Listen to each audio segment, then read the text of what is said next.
बोलिए शंकर भगवान की जय, माता पार्वती की जय, सभी देवी देवता की जय, किरण दीदी हरिंदर भैया की जय। एकटा शिष्या पर दुख जे पड़ले उ दुख के मारल कतऽ कतऽ गेलखिन, ओहि सब अहाँ सबके भजन सुनाबै छी। नीक लागत लाइक सब्सक्राइब जरूर करब आ कमेंट कऽ कऽ हर हर महादेव जरूर भेजब। कितना दुख वाले लीलार शिव गुरु हो, कितना दुख वाले लीलार शिव गुरु हो। कैसे मिटते दुख हमार शिव गुरु हो, कैसे मिटते दुख शिव गुरु हो। दुख बाके मारल हम गइली नाई हरवा शिव गुरु हो, गइली नाई हरवा शिव गुरु हो। फौज ठोकलक बाजार के वार शिव गुरु हो,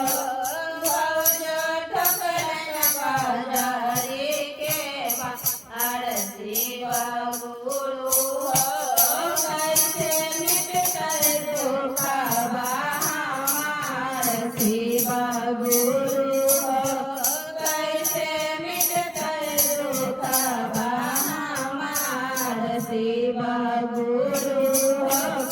दुख बाके मारल हम गेली ससुररिया शिव गुरु हो, गेली ससुररिया शिव गुरु हो। सासु ननदिया बोल शिव गुरु हो, सासु ननदिया बोले गाय शिव गुरु हो। कैसे मिटते दुख हमार शिव गुरु हो, कैसे मिटते दुख हमार शिव गुरु हो। दुख बाके मारल हम गेली गंगा घटवा शिव गुरु हो, गेली गंगा घटवा शिव गुरु हो। गंगा मैया गेलन सुखाय शिव गुरु हो, गंगा मैया गेलन सुखाय शिव गुरु हो। कैसे मिटते दुख हमार शिव गुरु हो, कैसे मिटते दुख हमार शिव गुरु हो।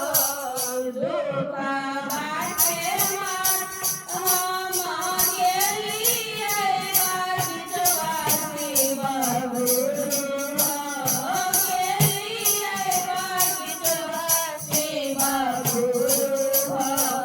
खिलल फुलवा गेलै मुरझाय शिव गुरु हो, खिलल फुलवा गेलै मुरझाय शिव गुरु हो।